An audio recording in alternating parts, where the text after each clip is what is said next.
Well, I'm proud to say that I'm an original cast member of Spamalot. I was with it from day one. We rehearsed in New York City, and every day there was changes. Mike Nichols was there every day. Casey Nicolau, who's also from San Diego, was there every day, but also Eric Idle was there every day. So the creative process was unbelievable, and we were given so much freedom as actors to be part of this show. And so that was really, really exciting. So when we did open and we won the Tony Award, I knew that not only was I in the show, but I was part of the show. Well, they should see the show because the director and choreographers are amazing. No, they should see the show is because I'm really proud of the work that I've assembled here, because the cast is amazing. So they want to see the show is because of this cast. This cast is outstanding. Some of these performances rival what you would see on Broadway, and that's exciting. But you're also going to see the Broadway sets, the Broadway choreography, all of the Broadway costumes. When I chose it, I always wanted Sean Murray for the King, and he has such an incredibly busy schedule as an artistic director of his own theater, and it just worked out perfectly. And I'm over the moon about that. Of course, I had the privilege of directing Larry Rabin and Jamie Torcellini in Spamalot in the regional premiere that I did at Musical Theater West two summers ago. Danny Gurwin. People don't realize how funny he is after playing Jean Valjean and Lieutenant Cable, but this guy's a cut-up. Michael Cusimano, who's new to me, but he's killing it. The whole cast. It's going to be a fun show. I'm Sean Murray, and I'm playing King Arthur of the Court of Camelot. And just by some happy accident, I had the time unbooked, and Steve Glaudini approached me and said, "Do you know this play? Would you even be interested in this play?" And I know the movie very well, so I thought it sounded a lot of fun. I didn't know the play Spamalot, and so I researched it online. I looked at it and I thought, well, that looks like a lot of fun. That would be silly. And I thought that would be really fun to just go be silly. And so of course I said, yes, I'll be silly if you want me to.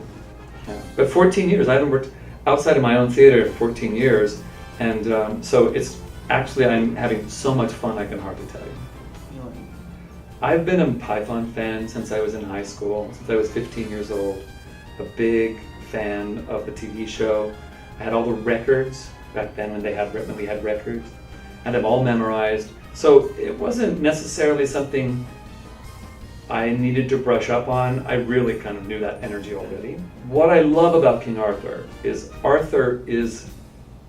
he's the straight man in the show. He's the guy who's got a mission. He wants to find the Grail, keep everybody focused.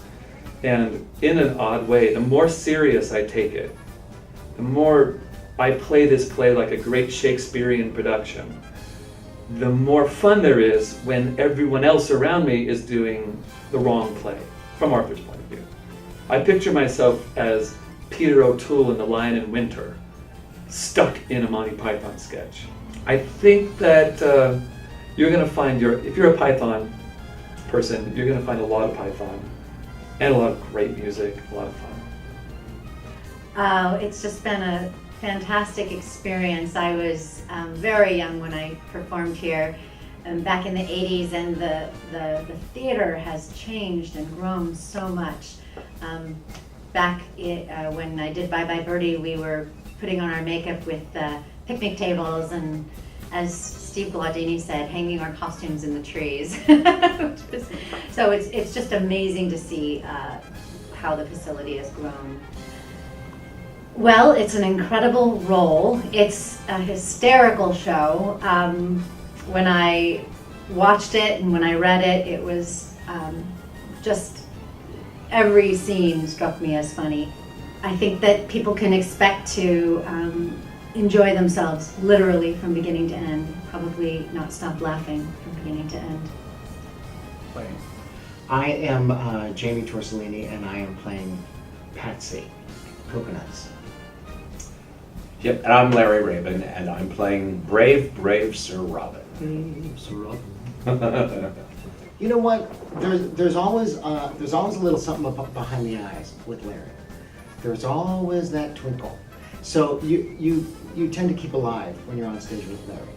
you and ditto to Jamie. And yeah, I like that he keeps mixing it up, which keeps you fresh. And he's always 100% committed, but he really loves to play, and especially something like Spamalot. Yeah, well, for me, it's doing this material for a Vista audience. This is the third time that I've done this track, and it's mostly all of the Eric Idle stuff in the film.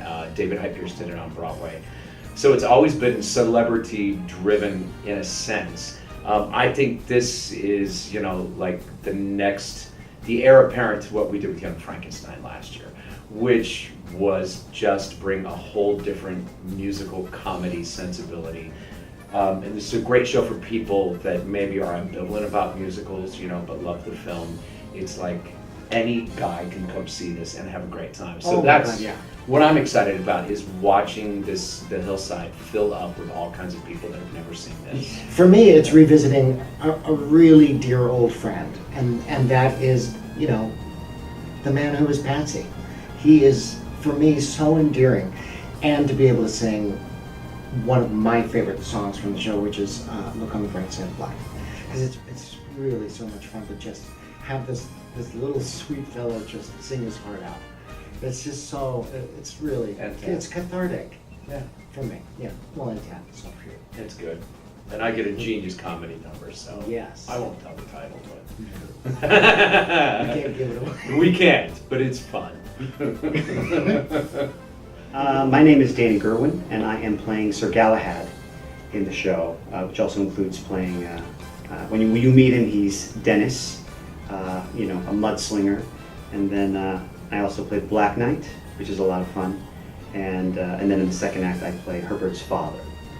So there's some great classic bits that I get to do for the show. I think it's going to be a lot of fun. I don't think a lot of people expect that I can do a lot of this really slapstick spoofed humor, so it should be kind of nice to get to play around a bit. But I think that people, whether they're fans and know it, will like it, and I think family and people that don't really know it, verbatim, will still enjoy this sort of really kooky experience and story, because they've threaded it together pretty well. So I think it'll be fun for everybody. I've never had the chance to do, even when I was in New York. I was always working when they were looking for replacements and things. So it's great to finally get a chance to take part in it and sort of see what all the talk's about. So because it's sort of a classic show in the way that it's put together, yet it's this really funny oddball humor. So I think everyone's going to find something in it that they really enjoy, and the costumes are incredible. So there's some really specific sight gags and all sorts of sort of spoofed moments, so people can really appreciate